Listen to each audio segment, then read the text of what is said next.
किसी भी तरह झूठ बोलकर सरकार में बने रहो। कांग्रेस ने इतने दशकों तक गरीबी हटाओ का नारा दिया, लेकिन गरीबी नहीं हटी। ये एनडीए सरकार है जिसने 25 करोड़ लोगों को गरीबी से बाहर निकाला है।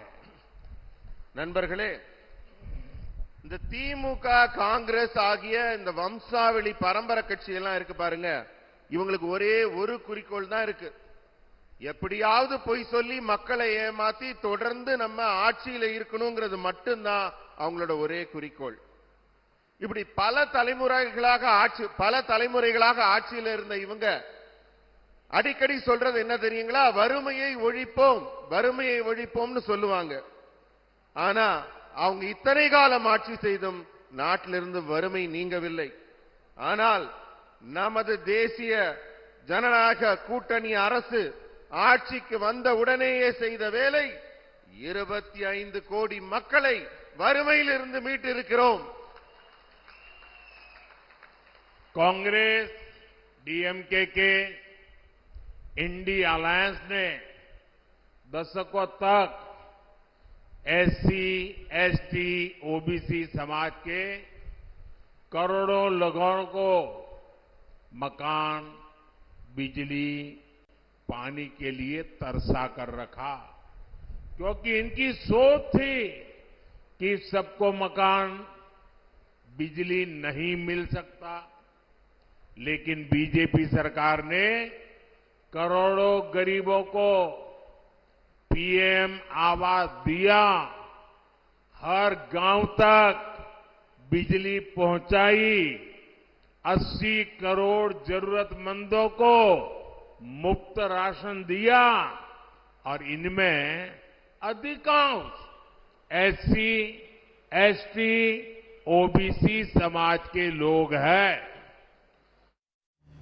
प्रधानमंत्री मोदी कोयंबटूर में बोल रहे हैं कि अन्नामलाई जहां से इस वक्त चुनाव लड़ रहे हैं और उनके निशाने पर कांग्रेस और डीएमके है। मैं पूछ रहा था यहां अभी समीर जी से, कितना वोट पिछली बार भाजपा को मिला था, जरा बता दीजिए। 3.7% वोट बैंक 2019 के अंदर। अब इस बार क्या सब लोग कह रहे हैं डबल डिजिट में वोट जा सकता है? बिल्कुल, इस बार Bharatiya Janata party 15% vote bank पे बिल्कुल पहुंच सकती है इस बार, और बहुत जमीनी स्तर पर तैयारी। और पहली बार तमिलनाडु के अंदर जितने बूथ है, हर बूथ पर भारतीय जनता पार्टी ने अपने कैडर को तैयार कर लिया है।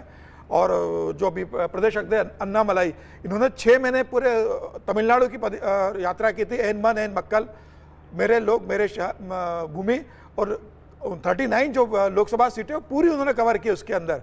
मुझे ऐसा लगता है कि उसका बहुत असर हुआ है उसके अंदर। वो जिस जाति से आते हैं, गोंडारा वेल्लार जाति से आते हैं, उसका भी एक बड़ा वोट बैंक रहा है। पलानी स्वामी जो एआईएडीएमके के मुख्यमंत्री रहे, उसी जाति से आते हैं। इस बार तमिलनाडु के अंदर भारतीय जनता पार्टी एक बड़ा चमत्कार करने जा रही है। प्रधानमंत्री की योजना और अन्नामलाई युवाओं के अंदर बहुत ज्यादा लोकप्रिय है। जिस तरीके से वो लगातार एआईएडीएमके के ऊपर अटैक कर रहे हैं, डीएमके के ऊपर अटैक कर रहे हैं, कांग्रेस पे अटैक कर रहे हैं, रोज पत्रकार वार्ता करते हैं और रोज सुर्खियों में रहते हैं वहां पर। जितना है इस बार भारतीय जनता पार्टी तमिलनाडु में कुछ चमत्कार करेगी। इसी प्रोग्राम में की थी कि तमिलनाडु को एक चट्टान के जैसा समझिए भाजपा के लिए। ये चट्टान तोड़नी है उनको, और लगातार प्रहार हो रहा है, लगातार प्रधानमंत्री प्रहार कर रहे हैं कि ये चट्टान टूटे। लेकिन प्रधानमंत्री ने वो चट्टान तोड़ने का ही काम किया है, तोड़ दिया है। देखिए 40 मंत्रियों को डिप्यूट किया तमिलनाडु के लिए, और कोई 400 से ज्यादा उनके विजिट हो चुके हैं, 400। प्रधानमंत्री पिछले 2 महीनों के अंदर 7-8 बार जा चुके हैं वहां पे। ये किसी कॉन्स्टिट्यूएंसी में प्रधानमंत्री एक कैंडिडेट के लिए 2 बार इलेक्शन कैंपेन के लिए नहीं जाते, यहां जा रहे हैं। 5-6 ऐसी सीटें हैं जिन पर इनके बहुत इंपॉर्टेंट सीटें हैं, जहां पर भारतीय जनता पार्टी को चांसेस नहीं। लेकिन ये तब है, एक और बात इसमें जिक्र कर देना चाहता हूं कि जब भारतीय जनता पार्टी एआईडीएमके के अलग लड़ती थी तो वहां पर वोटों का परसेंटेज इसका बेहतर होता था। इनके साथ लड़ने के बाद पिछली दफा इनका परफॉर्मेंस ज्यादा खराब हुआ। तो यह भी एक कारण रहा है कि एआईडीएमके तो का एक हिस्सा तो चाहती है कि भारतीय जनता पार्टी के साथ लड़े, लेकिन एक हिस्सा जो डोमिनेंट हिस्सा था वो नहीं चाहती। अब इंपॉर्टेंट हुआ है कि तमिलनाडु की राजनीति में आज के दिन में 3 कोएलिशन है। एक तो एआईडीएमके का कोएलिशन है, उसमें भी 7-8 पार्टियां हैं।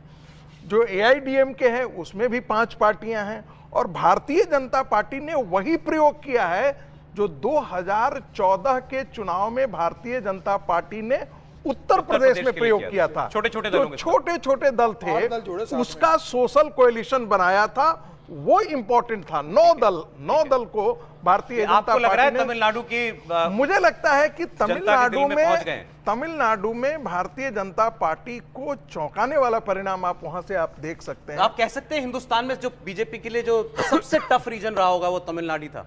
देखिए ऐसा है, देखिए इस चीज़ को इस तरह से समझना चाहिए कि तमिलनाडु कोई बीजेपी के लिए नई भूमि नहीं है, ये बिल्कुल न समझिए। 98 में 3 सीटें, 99 में 4 सीटें। वाह, मजा आ गया माई इलेवन सर्कल पे 1 करोड़ रुपए जीत के। सुनो, माई इलेवन सर्कल से आपको फोन 2021 में भी जीती। तो जहां तक कोयम्बटूर की बात है वहां पे आधार है।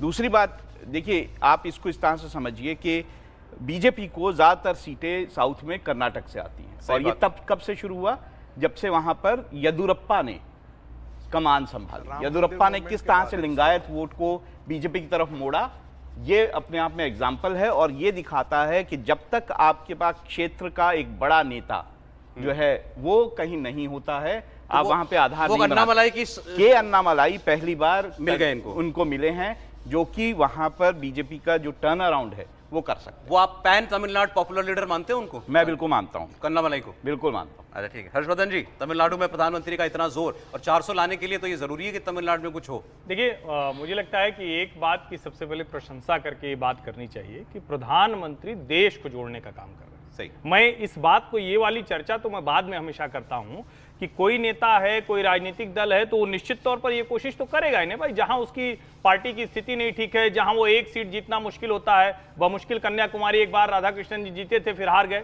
लेकिन वो कोशिश कर रहा है। और उससे बड़ी कोशिश ये कर रहा है कि जो 60-70 के दशक में 1967 के बाद से कांग्रेस पार्टी ने बिल्कुल छोड़ दिया, दक्षिण भारत के राज्यों को द्रविडियन पार्टीज की कृपा पर छोड़ दिया। Anti Hindi, anti Hindu, anti north India, anti Sanskrit, हर तरह से भारत विरोधी विचार को वहां पनपने दिया। वहां नरेंद्र मोदी कह रहे हैं, एआईडीएमके डीएमके दोनों के लिए कह रहे हैं पूरी तरह से द्रविडियन पॉलिटिक्स है ही वही। द्रविडियन पॉलिटिक्स पूरी तरह से वही है जो ये कहती है कि तमिल संस्कृति श्रेष्ठ है, हम सबसे अलग हैं, हम भारत से अलग हैं। और नरेंद्र मोदी क्या कहते हैं? संस्कृत और तमिल दोनों इस देश की महान भाषाएं हैं। वो कहते हैं कि तमिल संस्कृति में जो चीजें थी उसको धीरे धीरे करके किनारे कर दिया। और देखिए नुकसान कितना बड़ा हुआ।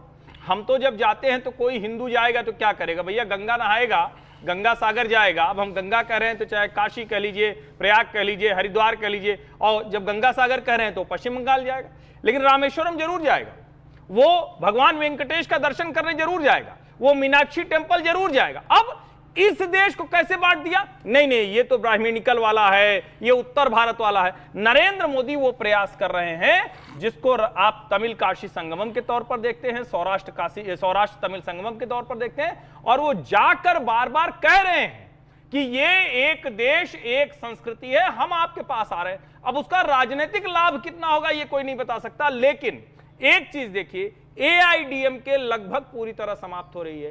वो एक बड़ा वर्ग है जो देख रहा है कि उसको लगता है कि नहीं भारतीय जनता पार्टी उस जगह पे आ सकती है। दूसरा, जो राष्ट्रीय पार्टी की भूमिका थी वो कांग्रेस नहीं निभा पाई, नेशनल अल्टरनेटिव के तौर पर भाजपा वहां खड़ी हो रही है। और इसको इससे देखें कि 2009 में भारतीय जनता पार्टी की 1 सीट पश्चिम बंगाल, 2014 में 2 सीट, उसके बाद कितनी सी आती हैं? 18 सीटें। अब आप उसी तरह से तमिलनाडु को जोड़िए, ऐसे ही आप ओडिशा की बात कर लीजिए, ऐसे ही आप नॉर्थ ईस्ट की बात कर लीजिए।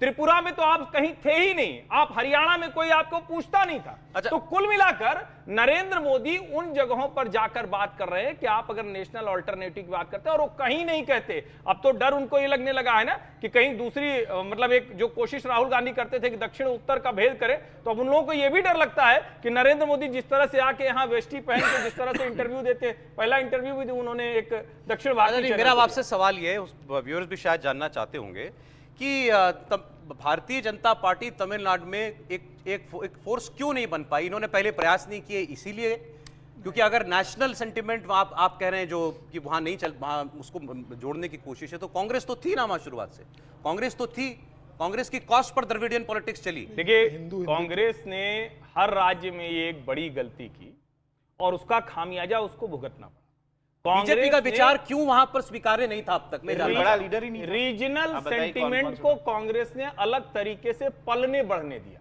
जैसे उदाहरण के लिए ओरिजिनल सेंटिमेंट उसने कहा ठीक है भाई चलो तमिल सेंटिमेंट यहां बढ़ने दो, नॉर्थ ईस्ट में पूर्वोत्तर का सेंटिमेंट बढ़ने दो, आप कश्मीर चले जाइए जम्मू कश्मीर का सेंटिमेंट बढ़ने दो, और तो और नक्सली इस देश के कई राज्यों में कई जिलों में रहते रहे, कहो ठीक है उसको थोड़ा सा संभाले रहो, हमारी सत्ता बनी रहे, एंटी में कुछ कुछ चलता रहे। अभी 3 दिन पहले की खबर है, बस्तर में एक राम सीता का मंदिर है, अभी उसको सीआरपीएफ के लोगों ने मुक्त कराया। अब जाकर जो 1970 में जो मंदिर बना था, अब जाकर 3 दिन 4 दिन पहले वहां मेरा सवाल का जवाब नहीं मिला। मैं वहीं आ बीजेपी क्यों वहां पर एक्सेप्टेबल नहीं थी? भारतीय जनता पार्टी शुरू से ही वहां इस स्थिति में नहीं थी। लेकिन आप भारतीय जनता पार्टी की कोशिश की बात करेंगे तो 1984 में जब भारतीय जनता पार्टी 2 सांसद वाली पार्टी थी तो कोई वो अटल अडवाणी नहीं थे। 1984 में आंध्र प्रदेश से एक सांसद जीते थे जो संघ के प्रचारक थे, वो वहां से चुनाव जीते थे। वो प्रयास कर रही थी, लेकिन चूंकि राष्ट्रीय पार्टी के तौर पर कांग्रेस पार्टी थी और दूसरी पार्टियां कह रही थी कि ये हिंदी पार्टी है, ये उधर से आ रही, ये हमारे खिलाफ वाली पार्टी है। एंटी हिंदी और क्या एंटी हिंदू भी सेंटिमेंट था? हिंदू एंटी हिंदू सेंटिमेंट समझ में नहीं आता क्यों होगा तमिलनाडु में anti Hindu sentiment? Anti Hindu sentiments नहीं, बट एक ब्राह्मणिकल फोर्स जिसको कहते हैं, द्रविडियन पॉलिटिक्स जो है वो खास करके ब्राह्मण सर वहां नहीं रहते क्या? नहीं, ब्राह्मण वहां पर रहते हैं, बिल्कुल रहते हैं। आप जयललिता खुद ब्राह्मण कम्युनिटी से थी और उसका नेतृत्व कर रही थी। लेकिन जो द्रविडियन मूवमेंट था, आप देखेंगे कि द्रविडियन मूवमेंट ने कांग्रेस को रिप्लेस किया और फिर कांग्रेस पार्टी वहां पर खड़ी नहीं हुई। जो भी हुआ वो 2 द्रविडियन पॉलिटिक्स ही है, चाहे वो जयललिता की हो। द्रविडियन मूवमेंट से जयललिता की पार्टी भी वहीं से निकल करके आई थी, कोई बाहर से निकल करके नहीं आई थी, द्रविडियन मूवमेंट से ही वहां पर आई थी। और ये बिल्कुल सही है कि ये एंटी हिंदू तो नहीं था, लेकिन फिर भी हिंदू विरोध पर था। हिंदू विरोध मैं इसलिए कह रहा हूं कि हिंदू का जो ये मान करके जिसको हम परिभाषित करते हैं कि ये ब्राह्मणवाद के खिलाफ का आप कह सकते हैं। ऐसे क्या आप समझते हैं ये सारे के सारे स्टालिन वगैरह क्या है, बाकी और क्या है? हिंदू पार्टी, हिंदू लोग ही होता है। या तो लेकिन तो समझता हूं या तो एथीस्ट है शायद, लेकिन शायद स्टालिन के बेटे जो हैं वो शायद क्रिश्चियन। देखिए, स्टालिन के बेटे और ऐसे बहुत सारे आपको मिल जाएंगे वहां पर, क्रिश्चियंस मिल जाएंगे, लेकिन जो दलित वगैरह वर्ग है वो हिंदू कम्युनिटी से ही है।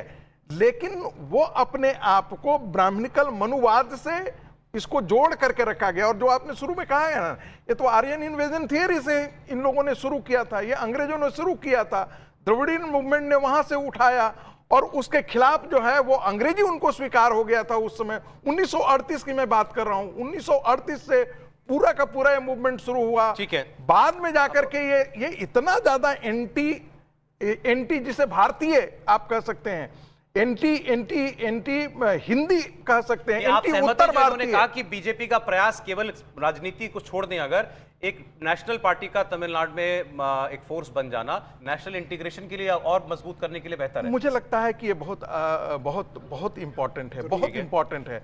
आप सोचिए कि ये पूरे देश में एक हिस्सा जो है क्षेत्रवाद से यदि ग्रसित रहेगा तो वो नेशनल इंटीग्रेशन के खिलाफ ही जाएगा। चलिए, एक बात एक छूट गई थी जरा महाराष्ट्र वाली, मैं आपको बार बार अजीत पवार की बात सुनवाना चाह रहा हूं। अजीत पवार ने कहा यहां से बेटी को जिता चुके हो, पिता को जिता चुके हो, मुझे यहां भतीजे को जिता चुके हो, बहू को जिताओ, तो महाराष्ट्र में क्या वो कमाल होगा? बारामती में जो अमेठी में हो गया था, क्या बारामती में होगा? सुनते हैं जरा अजीत पवार। आणि फार तर असाही मनात विचार आला की 3 वेळेला खासदारकीला 91ला खासदारकीला लेकाला निवडून दिलं म्हणजे मला, नंतर वडिलांना निवडून दिलं म्हणजे साहेबांना, नंतर लेकीला निवडून दिलं 3 वेळेला म्हणजे सुप्रियाला, आता सुनेला निवडून द्या, सगळी फिटामफाट, वडील पण खुश, लेक पण खुश, कन्याही खुश आणि सुनही खुश आणि तुम्ही खुश। मित्रांनो, ही निवडणूक देशाच्या 140 कोटी जनतेच्या भवितव्याची। जनता के लिए बहू को जिताना है। क्या क्या बोले? 140 करोड़ की जनता के भविष्य के लिए बहू को जिताना है इस बार बारामती। अच्छा, वो हाथ मजबूत करेगी 140 करोड़। क्या बोला उन्होंने? आपने मुझे भतीजे को जिता दिया, भतीजे को विधायक बनाया, सांसद बनाया, शरद पवार के लिए बोले कि उन्हें आपने यहाँ से सांसद बनाया, पिता विधायक बोला बनाया। क्या इन्होंने? शरद पवार के लिए बोला, पिता बोला, हाँ चाचा को, चाचा। चाचा को कि आपने उनको बनाया, विधायक को सांसद बनाया, उनकी बेटी को आपने सांसद बनाया, तो अब बहू को भी आप बना दीजिए। जब परिवार में इतने लोगों को दिया है तो बहू भी आपकी परिवार की, आप उसको भी सांसद बना दो, सब खुश हो जाएंगे। सब खुश हो जाएंगे बोले। ठीक है, तो बारामती में खुश हो रहे हैं क्या? बहू बड़ा- बहू जीत रही है क्या? देखिए बहुत मुश्किल है, बहुत अच्छी फाइट होगी दोनों के बीच। ये कह देना कि अजित पवार के कारण सुप्रिया सुले एकदम चुनाव हार जाएगी, ये आसान नहीं है। शरद पवार का अपना एक वहां पर एक वजूद है और पूरा बारामती इस बात को जानता है कि आज बारामती के अंदर जो सुख और सुविधा है वो शरद पवार की देन है। शरद पवार के परिवार के, शरद पवार के कारण उसका परिवार रानी में सक्रिय हुआ है। लेकिन ये बात भी चाहिए कि आज बारामती में लंबे समय से अजित पवार संगठन देखते रहे, उनका एक बड़ा फॉलो वर्ग है, उनका बहुत संगठन मजबूत चलिए, है। मेरे लिए इंटरेस्टिंग ये है, शायद व्यूअर्स के लिए भी, ये कैसे कर लेते हैं ये बाहर निकल करके राजनीतिक हमला, मुंह खोल दूंगा तो कहीं के नहीं रहोगे, और फिर पिता भी बता देंगे चाचा को, बहन भी बोल देंगे सुप्रिया सुले को, और वो सुप्रिया सुले और इनकी बहू भी कह देंगे वो परिवार तो हमारा सब ठीक है, बाहर निकल के सब कुछ गाली गलौज हो जाएगी, परिवार हमारा सब ठीक है। ये कैसे हो जाता है? देखिए परिवार के लिए इनको कहना इसलिए भी मजबूरी है कि इस परिवार का इतना बड़ा व्यवसाय फैला हुआ है सबका, और सबका हित एक दूसरे से जुड़े हुए हैं, सब पार्टनर है बिजनेस में। सुनीता पवार और सुप्रिया सुले बिजनेस में पार्टनर है, अजित पवार और शरद पवार बिजनेस में पार्टनर है, ये आपस में बिजनेस में पार्टनर है। जितनी शुगर लॉबी है, नहीं वही कह रहा हूँ, गाना 70-80 के दशक का कब का है ना कि ना बीवी ना बच्चा ना बाप बड़ा ना भैया, the whole thing is that, सबसे बड़ा रुपया भैया। तो ये कभी भी सड़क पर नहीं लड़ेंगे क्योंकि और इनके व्यवसाय बारामती ही में तो जुड़े हुए हैं। रुपया ही है, ये कोई सीधी बात तो है नहीं। परिवार टूटने नहीं देगा। तो सौरभ जी मैं आपको बताता हूँ 12 ऐसी कंपनियां हैं जिसके अंदर शरद पवार, अजित पवार, सुनेत्रा पवार और अजित पवार के बेटे पार्थ पवार पार्टनर है उसके अंदर, और पूरा पैसों का हिसाब किताब ये परिवार पवार कंट्रोल करता है, चाहे वो वहां की शुगर लॉबी हो, चाहे वहां की एजुकेशन इंस्टीट्यूट हो, सब कुछ ये परिवार कंट्रोल करता है। राजनीति में कई बार आप देखेंगे कि कार्य विभाजन बड़ा शानदार होता है। एक जो है वो कम्युनिस्ट मूवमेंट के साथ जुड़ गया, दूसरा कांग्रेस से हो गया, तीसरा जो है बिहार की राजनीति में, बिहार में एक बार जितने जमींदार लोग थे वो सारे कम्युनिस्ट मूवमेंट से जुड़ गए, उनको अपनी जमीन बचानी थी, तो जमींदार कम्युनिस्ट हो गया। सर जमीन से एक बात बता दूं, सर जमीन से एक बात सारे आप लेकिन सीपीआई को देखिए, सीपीआई जो है वो जितना भी आप मध्य बिहार आप देखेंगे तो ये सारे बेगूसराय आप देखिए, बेगूसराय कहा जाता था, लेनिनग्राद माना जाता, लेनिनग्राद बोलते, लेनिनग्राद बोला जाता था, बिहार का लेनिनग्राद माना जाता। आपको जोड़ सीपीआई का गढ़ था, सीपीआई का गढ़ था, कौन लोग थे वहां? सारे बड़े बड़े भूमिहार उसके इन्होंने जमीन का जिक्र किया तो 800 एकड़ जमीन जो है वो इस परिवार की वहां पर एग्रीकल्चर की 800 एकड़ जमीन शरद पवार के परिवार की, और ये सब उसके अंदर हिस्सेदार है, तो सत्ता तो बांट लेंगे, जमीन कैसे बांटेंगे? नहीं, गोभी की खेती के आयात से करोड़ों वहीं से आया था। प्याज, गोभी की खेती, किसकी खेती थी? गोभी और किस चीज की खेती ना? तो वाला सही है, बाहर लड़ो, बाकी परिवार में नोट शरद पवार पहले से ही महाराष्ट्र में बहुत ही ऊंचे कद के नेता माने जाते हैं। बहुत बड़े बड़े लोगों को, बड़े बड़े नेताओं को मैंने उनके पांव छूते देखा है राजनीति में। नाम तो लीजिए। उनको गुरु मानते हैं बहुत सारे लोग। तो मुझे नहीं लगता कि शरद पवार जिस तरह की स्थिति में हैं, जिस तरह पावरफुल हैं, वो बारामती की सीट जो है अपनी बेटी के अलावा किसी को जीतने देंगे। नहीं, लेकिन मुझे लगता है कि ये भी समझना चाहिए कि महाराष्ट्र की स्थिति कितनी बदली है कि जो शरद पवार के भी गुरु रहे वसंत दादा पाटिल, उनकी सांगली सीट भी अब कांग्रेस नहीं बचा पाई, उद्धव ठाकरे के पास चली गई। समीकरण तो बहुत बदले, बहुत बातें हुई आज अरविंद केजरीवाल से लेकर महाराष्ट्र, गांधी परिवार और उससे तमिलनाडु की चर्चा हमने की। यूं ही आप देखते रहिए बस कहानी कुर्सी के, आप लोगों का बहुत प्यार मिल रहा है, रिएक्शंस देते रहिए।